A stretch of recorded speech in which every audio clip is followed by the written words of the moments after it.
Welcome to another great episode here on the B2B Marketing Scaling Vlog podcast.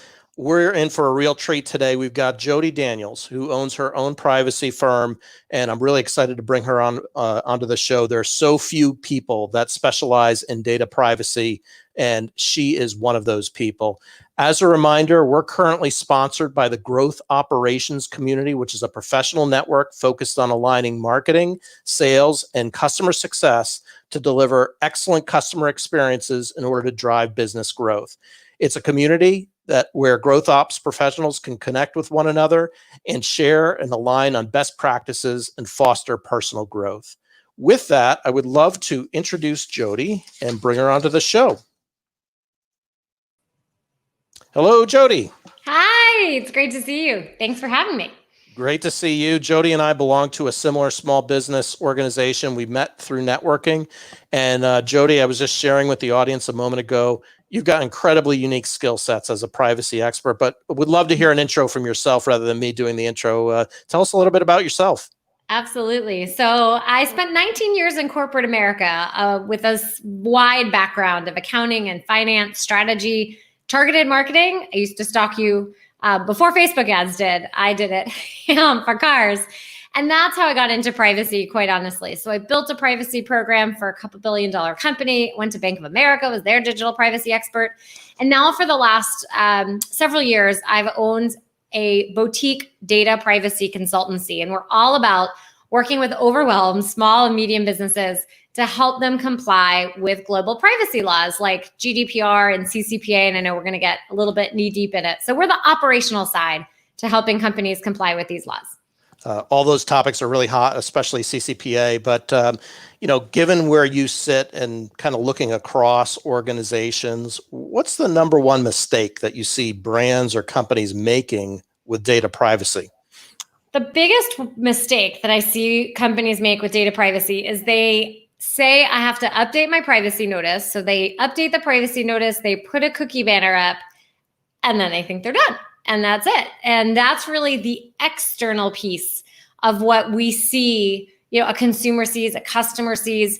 But first, whatever goes in that privacy notice, there's actually a lot of information that we have to really understand to be able to make the privacy notice accurate. And the same is true for the cookie banner. And there's actually different cookie banners. It depends on what jurisdiction your customers are coming from to know which cookie banner you need. So that's really the biggest mistake, is kind of just saying, oh, I just need to update the privacy notice to cookie banner. And then when they do, it's like, check the box, put it in my digital file. I'm good now forever, except you're not. It really is. It's supposed to be a dynamic document. This is a living and breathing thing that's supposed to connect to what your business is actually doing. Interesting. I hadn't thought about that from a website perspective. How often would you suggest, when you say dynamic, is it updated yearly, quarterly? Because I could see myself as an operator. We deal a lot with systems, and the systems intersect with websites. I could do like a set and forget about it permanently, especially if there's not a lawyer on staff reminding me to update it. How often would you suggest somebody take a look at that? It needs to be at least once a year. CCPA actually requires once a year, but the way I really would look at it, so at minimum one time a year, like check your calendar, New Year's Day, privacy notice fun. Also, anytime you're doing something new, are you launching a new page? Or did you add new features to your shopping cart? Are you doing a new marketing program? Whenever you're doing something new is when you should go and look at the privacy notice, because that notice is supposed to say what you do. And then you're actually supposed to do what you say. They're supposed to be in sync. And that's really how the privacy notice is dynamic in that regard. That makes a lot of sense. And you mentioned CCPA, and I think we were talking about this before too, where we deal a lot with systems and data, and a lot of our clients have kind of been through the GDPR, although there's still, believe it or not, some companies that are in early days of GDPR compliance. But now that sun has set a little bit, CCPA has come up. Like, what have you seen in terms of CCPA trends, or is there going to be a 2.0 CCPA? Like, what have you seen, and where do you think we're headed? Yeah, CCPA is a really interesting one. Just as a quick refresher, it became effective January 1st, 2020. It became enforceable July 1st, 2020. And John, just as you mentioned, there's actually a CCPA 2.0. It's the CPRA, Consumer Privacy Rights Act, that is on the docket for November 2020. So not only are people in California going to be going to the polls for big presidential races and other races, but also to vote potentially on CCPA 2.0.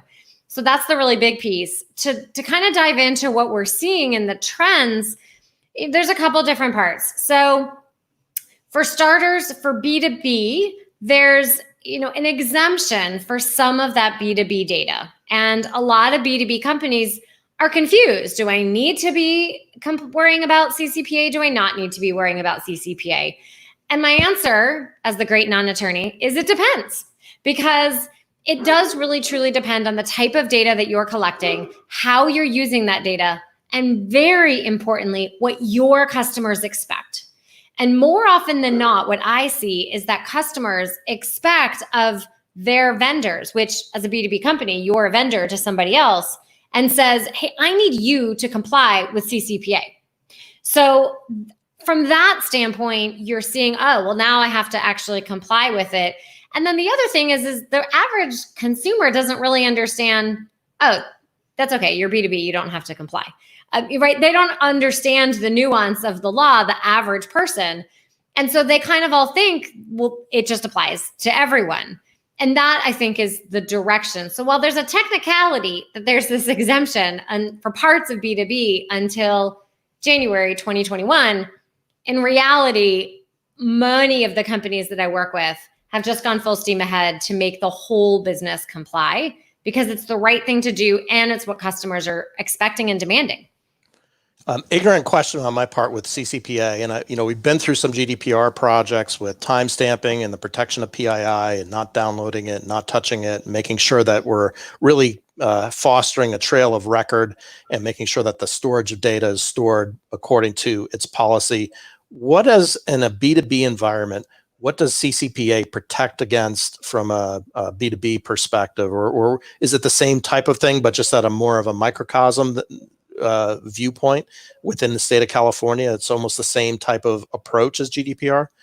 So it is very similar to the GDPR approach.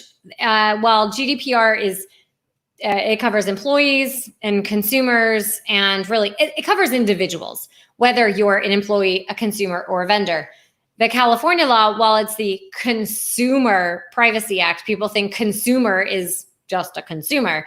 It's not true. It really is an individual. And so employees, consumers, and then the B2B kind of vendor side are also in scope. And the personal data that's in scope is similar, though California actually will extend it to households and device information. But the B2B and employee piece has this special exemption for kind of part of that data because it was so big and it had so many other questions.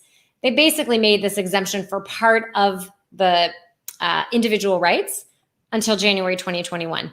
Interestingly enough, in CCPA 2.0 that I was talking about, there's additional requirements. It kind of takes CCPA, moves it closer to GDPR, up the chart, and then it extends the exemption for employee and B2B even further. Interesting. So it sounds like we ought to stay tuned to the upcoming elections to see if CCPA 2.0 comes through, and then see what happens in January. It's a crazy, crazy time.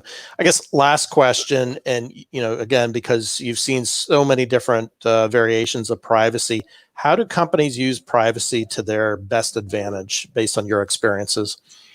The companies that are putting privacy as a main feature and emphasizing what their security controls are, what their privacy considerations are, how they've made it user-friendly, are the companies that I really see are winning. Privacy is important. It's what consumers and individuals really expect and are looking for these days. And I'm seeing more and more tech companies really looking, well, not even just tech companies, but a lot of B2B companies are listing as a feature, we have this security control. We are complying with GDPR and complying with CCPA and things like that. Interesting. Awesome. Yeah. Well, Jody, look, I really, really appreciate your time. Maybe just wrapping up, I hear some chants in the background of people or maybe it's an animal supporting your views on CCPA, which is there's a loud barking dog. Yes, given the beauties of working from home, he very much supports my opinions here. Exactly. How are you passing time in this pandemic outside of the data privacy and, outside of these vlog interactions that you're having? How are you passing time beyond keeping track of the dog? I have 2 girls who keep me certainly very busy. So earlier I was homeschool teacher, and I was camp director this summer. And for fun, I am a Peloton rider. I've actually had mine now, I think it'll be 2 years this August, 2 or 3 years. Now I forget. No, I think 2. And I really enjoy baking. I like kind of healthy baked goods. So those are that's about all I have is kids, work, try and exercise and eat. What can you do in this environment right now? Anyway, we're all stuck at home. So yeah, that's about all I got. The Peloton, though, is an excellent investment. I can't imagine they're going to be flying, I think, here through the rest of the year. So they are. I'm happy. I was quote unquote an early, and I really wasn't early, but like mid adopter, I guess you could call me, because they're hard to get now. And even if you get it and it breaks, so I'm good. I'm very, very content with my happy Peloton. In fact, the whole family now has a login. Really? That's excellent. Yes. Well, we need some exercise. It's really hot here, so we made them all logins, and they all have their own capability. That's excellent. Well, hey, Jody, I really appreciate you making time today and joining the show and sharing some of your expertise. We'll provide contact if anybody needs to get in contact with you, or actually maybe you could just share with us what's the best way to get in touch if somebody has a question about privacy, or perhaps they have an engagement that they want to talk with you further on. What's the best way to reach out to you? Absolutely. So super active on LinkedIn, easy to find me. I'm Jody Daniels, company's Red Clover Advisors. Website, redcloveradvisors.com. And you can just find me on my email too, Jody, Jodi, at redcloveradvisors.com. And would be delighted to chat with anyone and help sort through the privacy challenges of the day. Excellent. Well, thank you very much, Jody. Thank you.